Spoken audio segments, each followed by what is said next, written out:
Japan, the current hard-hitting, undefeated, reigning and defending, undisputed super bantamweight champion of the world, introducing Naoya Monster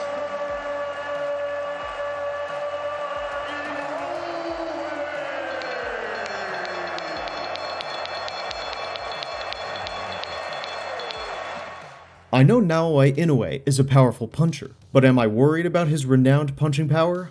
No, not at all. It doesn't concern me in the slightest. Furthermore, I believe his punching abilities are greatly overrated. Right hand hurts him! Oh, a huge right hand from the monster! And then he chases him down! Skill wins fights. And my level of skill is significantly higher. At the elite level, one punch isn't enough. I'm smarter than him as a fighter. Plus, I have a substantial advantage in size and speed. Styles make fights, guys, and my style is perfect for defeating Inoue.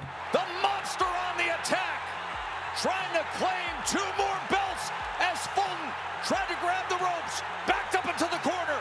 Here comes Inoue. That destructive, decisive power does it again! I'll neutralize all of his strengths. Get ready for a sensation, said former WBC and WBO world champion in the super bantamweight division, Stephen Fulton. It's unclear whether the American truly believed that a lighter weight opponent wasn't intimidating to him, or if his words were just pre-fight bravado. But in the ring with the formidable monster from Japan, Stephen looked like a boxer from a different league. The Japanese favorite immediately took control of the fight. He did it so convincingly that it became clear Fulton was in for a tough night. The speed advantage he had talked so much about didn't materialize. The Japanese boxer confidently closed the distance, methodically breaking down his opponent. What's the change that needs to take place for Fulton, Timmy?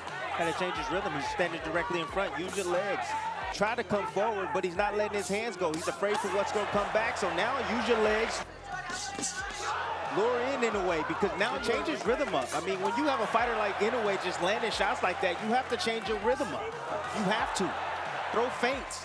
Stephen looked trapped and even somewhat frightened, unable to find his rhythm and taking heavy blows from Naoya.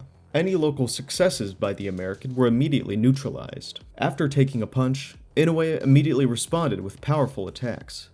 Around the third round, it became evident who would leave the ring victorious. The Japanese boxer looked superb. That's what he has to do. And another right hand from Inoue backs up Fulton. Left or right, Inoue is quick to cut him off and says, I want you directly in front of me. I don't want you moving. In the midst of that, there's that jab, and there are the levels. Went upstairs and then to the body again, Timmy. Fulton on his bike, just trying to avoid shots from now. Double jab, right hand, then pauses. Fulton's getting outboxed. He's getting outboxed, and he's supposed to be the superior boxer. Well, we get so enamored with the power of Inoue and the results. Good combination from Inoue. More blood coming from the nose. Tough to replicate with a sparring partner what Inoue and his unique physical gifts offer when you're opposite him. Increasing his work rate as the fight has moved around in the early stages as he comes with 2 right hands. Double jab, comes upstairs with the right hand. Fulton puts up the guard and backs out. Fulton steps forward, Inoue backs off. You can see how calm and in control he is early on here as he comes with another 4. Incredibly, the 7th round turned out to be the best for the thoroughly beaten Fulton. In those 3 minutes, he utilized his jab well, adding right-hand shots to it. This round could be considered a success for the American boxer, but as it turned out, it was merely a consolation goal, having no impact on the final outcome. Back to it. There it is again. And there's the first right hand that is able to land, and he comes with it again, and then a 4-punch combination that included a left to the body from Inoue. The speed. Double jab, comes upstairs with the right hand. Fulton puts a sold-out arena in Tokyo. That's a perfect description of what makes his punching power special. He just ran with a combination. He did. My goodness. 4-punch combination as he's taking.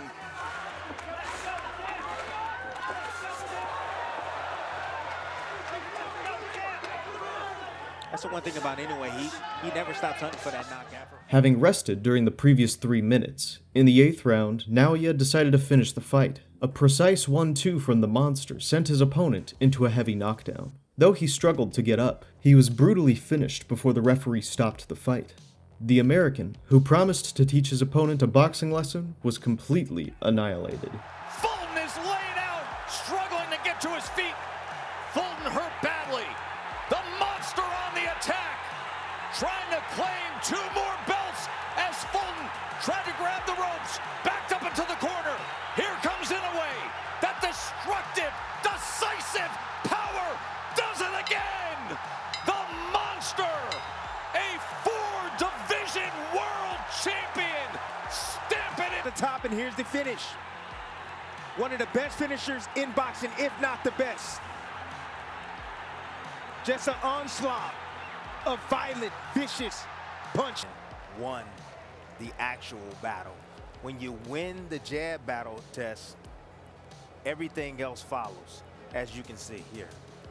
He has now won 14 of his last 15 fights by knockout. The exception is the first fight, that fight of the year against Nonito Donaire, when he fought through a broken orbital bone and broken nose and still won the fight.